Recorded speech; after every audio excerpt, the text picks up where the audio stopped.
Media ni tuan-tuan, dahsyat media ni, pengaruh media ni. Bukan kata dalam masyarakat kita ni, dalam dunia ni, pengaruh media ni dia boleh corak otak kita bagi jadi ni, media ni peranan dia.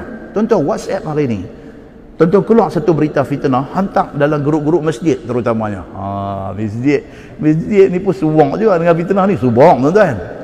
Hak duk rancak ni dalam masjid lah. Hak forward pun Tok Imam. Yang cantik. Sudahlah Tok Imam, ustaz pula. Allahu Akbar. Jadi kita ada dalam WhatsApp group tu, tengok ustaz hantar, ustaz ni pula Tok Imam. Takkan Tok Imam bohong, kita kata. Nampak tuan? Kita takkan Tok Imam bohong. Padahal Tok Imam ni dia tak cek. Dia duk baca khutbah. Ittaqullah ya ibadallah, apa semua. Qala Allah subhanahu wa ta'ala in ja'akum fasiqun binaba'in fatabayyanu. Ni duk baca atas ni, mengetak-getak tungkat ni. Kalau mai kepada hampa satu orang fasik bawa satu berita, fatabayyanu, maka hendaklah hampa cek, pastikan benar. Dia turun media send benda. Ya Allahu Akbar. Makmum ni dapat pula, dia kata, ustaz Tok Imam hantar ni, dia pula forward ke orang lain. Tuan-tuan, berapa banyak dosa dia duk karo ambil kat dia. Akhirnya media sosial ni, WhatsApp ni, dia boleh membentuk satu dalam kepala orang ni, yang saya sebut dulu apa ni, cyberbully. Alam cyber ni dia boleh bully orang.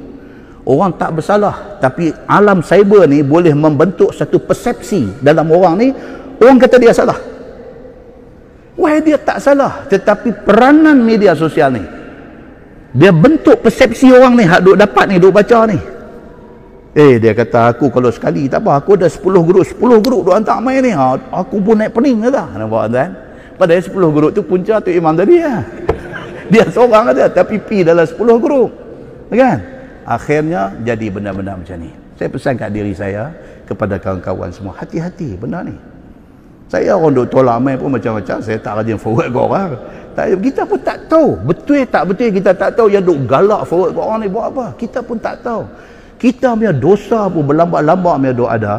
Lagi nak pergi cari benda macam ni, nak pergi galah di bau kita ni, dosa-dosa ni. Dosa tuan-tuan, kita akan muflis di hari akhirat esok. Muflis kita di hari akhirat esok. Kerana fitnah yang kita duk jalin ni, kita muflis. Amal puasa, amal semayang, amal zakat, amal haji, amal umrah kita buat ni, Tuhan ambil, dia pergi bagi dekat orang yang menjadi mangsa fitnah kita. Dia ambil bagi.